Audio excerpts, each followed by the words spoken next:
After the passing of his close friend and Formula One legend Eddie Jordan in March, Keith O'Loughlin decided to pay tribute the best way he knew how by writing a book in Eddie's honour. From discovering Michael Schumacher to performing with Rod Stewart, Eddie's life was anything but ordinary.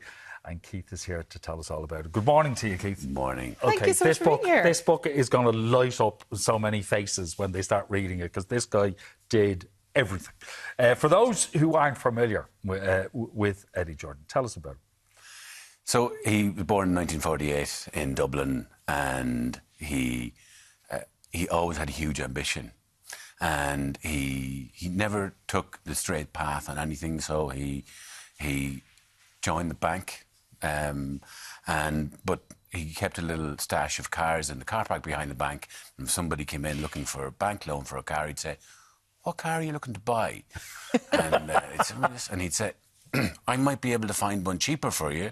And he either would have it out in his little stash out in the back of car park, or he would go and find it for them. But during the bank strike in the late 60s, early 70s, he went to Jersey for summer just to get work, and found a love of karting. And he just was bitten by the bug. And that brought him into motorsport and motor racing. And he married Marie, and who was his lifetime wife and partner, and moved to the UK, and then, was destined for great things from there. How did you meet him and become such great friends with him?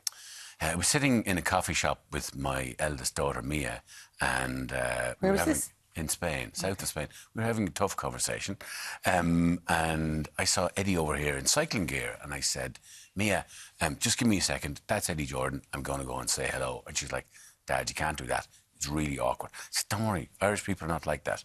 So went over, "Eddie, hi, I'm Keith. There's a bunch of us cycle every morning. If you ever fancy a bike ride, we'd love to have you." So he looked at me and said, "Where's that accent from?" I said, "County Laois." He said, "Show me ma's from Stradbally. We're practically neighbours." And then he said, 8 o'clock tomorrow morning. I was like, "OK, let's go." And people don't do that. People typically are very shy, and there's a resistance. He said yes to everything. He was open to everything, and it was one of the great traits of the man. Whether it was 4 wheels or 2 wheels, he was there. Oh, he was there. Loved it. Well, isn't there a lovely story where really all you wanted was to get your picture taken with Eddie Jordan? Yeah. So we're 10 minutes out so we're going for this bike ride, and thought, yeah, he's brilliant, and really admire him. So I love a picture, but I don't want to ask for a picture. So anyway, we're 10 minutes out the road. We realised we knew all these people in common, friends in common, work colleagues and whatever. And he said, "When we stop for coffee, I'm going to send a picture to this guy to say that we've met." I was like, "OK, Eddie, if you want a picture, that's OK. I can do that." So he asked you for the picture in the end. But there's some great anecdotes in this book. Tell us about the Lewis Capaldi story, because that's gas.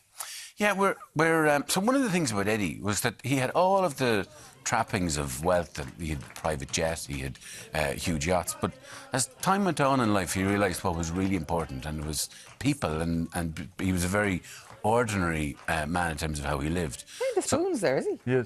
No, he's playing the spoons and using the table as a drum. Yeah. That's the way to do it. It's Irish. He said, "Let's go for a pint." So we cycled in. He said, "There's no car." Cycled in, and 10 minutes later, we happened to be in a restaurant with Lewis Capaldi and Eddie's son, and we plays the spoons. 6 o'clock on a Friday evening, and the place lit up. And that was the thing; you never knew what was going to happen with him. OK, but typical Eddie Jordan, he brought the spoons with him.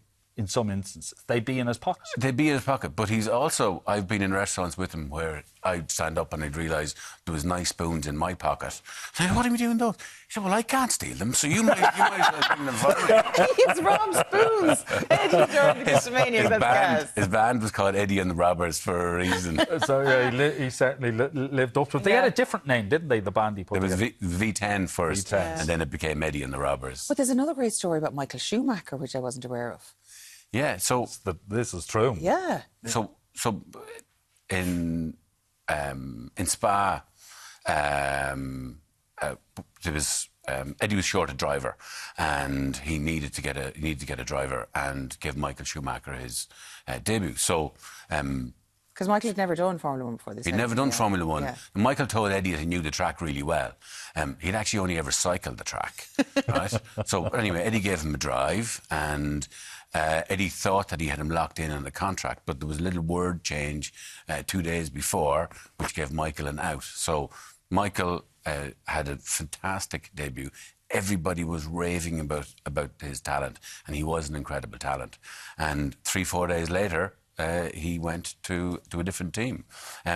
Bernie Eccleston rang me as part of the book, and he said, Eddie was brilliant, but, you know, he wasn't happy to lose Michael. I said, Eddie, look, you're a budding Formula 1 team. You don't have enough money.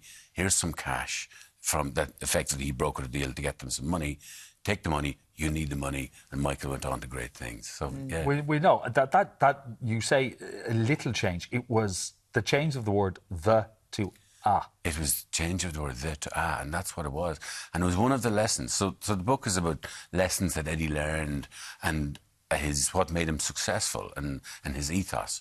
And, you know, learning about the idiosyncrasies of contracts was a tough lesson, yeah. OK. Well, just to go back to what you were saying first about Jersey and karting, it was some of the people he spoke with around the karting circuit that encouraged him to get into motor racing. Yeah, he had he had such charisma and such character, and he was a great driver. In a certain sense, but he got into Team Marlborough, and he was sitting around one day, and Nicky Lauda pulled him aside and said, Eddie, we need a little chat. He said, yeah, Nicky, what can I do? And he said, look, Eddie, you're a good driver, but he said, there's Emerson Fittipaldi, there's James Hunt, there's me, and there's this French guy coming up called Prost. He said, you're good, you're never going to make it as a racing driver. Best thing you can do is set up your own team. He said, you're a commercial guy, you've been in the bank, you know how to run business, set up your own team. And he did. He certainly did. And went after sponsors to the point where he convinced one particular company that they needed to change their colours. Yeah. I wasn't aware of this either. I swear to God, the stories in this book and these are brilliant. people who have come to your house a number of times. Yeah. Yeah. So he's sitting there one day, and Deutsche Post had been a small sponsor. And the board of Deutsche Post rang him and said, look, Eddie, we're going to upgrade our sponsorship next year because we've just bought this little company called DHL. OK, no problem, I'll take your money, no problem. And they said, look, DHL is... colours are white and red, so we're going to need to change your car colour from yellow to white. And he's like, absolutely no problem. So he rang Benson and Hedges, who were his other sponsor, and said, guys, we're going to have the car yellow next year, but we'll have a little Benson and Hedges logo on it as well. And they're like, no, you won't. Check the contract. It says the car has to be yellow.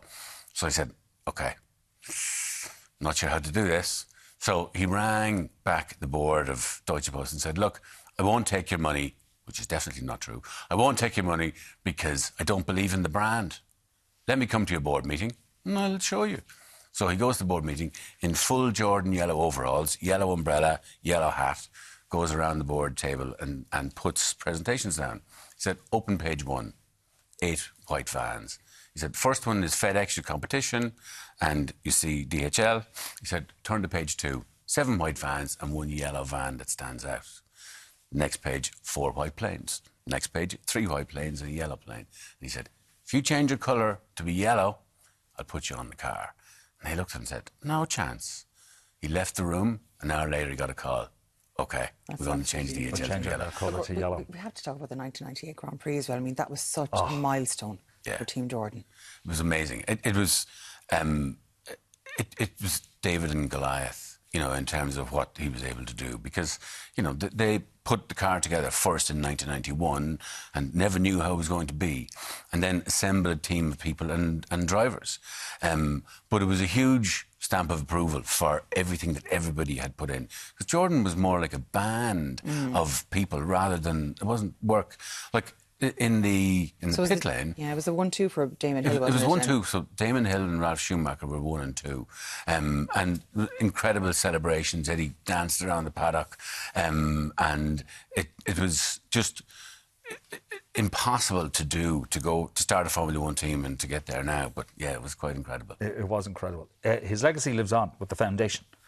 Yeah, and that is there to support and help people who want to get into business, whether that's in the music or sport or wherever it might be. Yeah, so our foundation, like Eddie was not somebody who liked trophies. In his house there were no trophies or memorabilia because he loved people. And if you asked him for money as an investment or whatever, he'd say no. But if you asked him for time, he would sit and he would give you his time freely. And then he would say, right, you need to talk to this person, you need to talk to this person. And he connected people. So the foundation is, for us, and his family, is the best way to honour him. And it's about connecting people, inspiring people, mentoring people. And we've got a training program that gives people some of the insights that Eddie had, like how to think big, you know, how to be successful, how to back yourself, how to commit. And so we're also sponsoring some underprivileged people to go to university in Ireland, in the UK, and in Cape Town as well. It is fantastic. It's a great read. We didn't get around to talking about Rod Stewart and Bryan Adams and all these people who all played in Eddie's band. Oh my God! Listen, the story is just incredible. Well worth the and read. It's the story of a doer. Yeah. Somebody who saw something and was told he couldn't do it, and then went and did it anyway. Absolutely. Yeah. Eddie Jordan, Full Throttle by Keith O'Loughlin. Thank you so much for joining us on the show this morning. This is gas, some of the anecdotes. Anyway, Eric, what else is on the way after the break?